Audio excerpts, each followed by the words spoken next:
Hi, my name is Hannah Einstein, and today I'm going to teach you how to solve a typical equilibrium constant expression problem. So, what we want to do is calculate the value of the equilibrium constant Kp for the following reaction at 298 Kelvin. So, our reaction is SbCl5 gas goes to SbCl3 gas plus Cl2 gas. So the deltaG naught F SbCl5 is negative 334.34 kilojoules per mole that we are given. We are given all of these values. So deltaG naught F of SbCl3 equals negative 301.25 kilojoules per mole. And the deltaH naught F of SbCl5 equals negative 394.34 kilojoules per mole. The deltaH naught F of SbCl3 equals negative 313.80 kilojoules per mole. Now, before you freak out, let's look at the values we have and determine what equations we need to solve for Kp.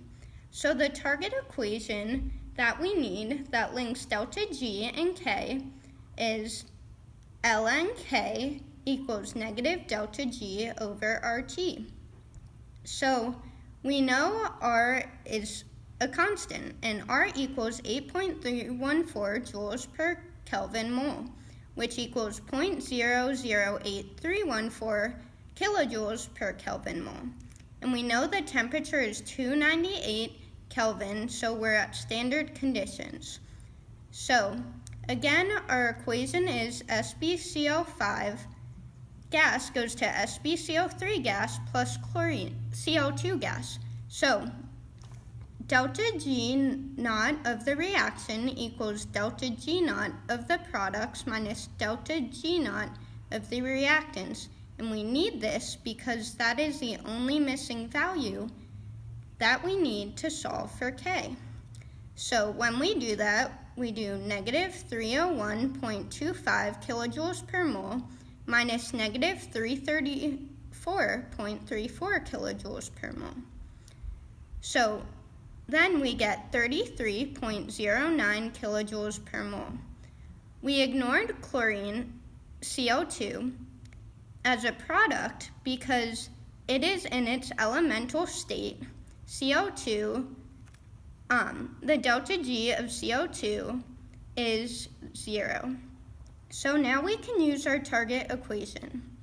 ln K equals negative 33.09 kilojoules per mole, which we got here from our deltaG naught reaction.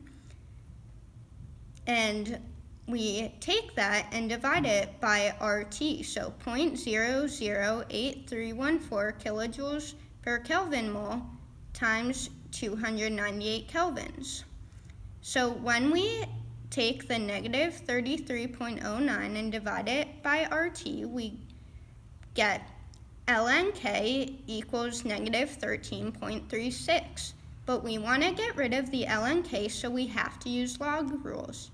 Therefore, e to the ln K equals e to the negative 13.36. And we get K to equal 1.538 times 10 to the negative 6. We have 4 sig figs because of the value of deltaG reaction. So, voila, we have successfully solved for the equilibrium constant of this reaction. As a quick recap, we found the target equation that we needed to solve for K. Then we used the deltaG reaction equation to find the G needed to use the target equation. The deltaG needed to use the target equation. Then it was just a matter of plug and chug, knowing that to get K by itself, we must do e to the ln K and determining the right amount of sig figs. You can do this problem.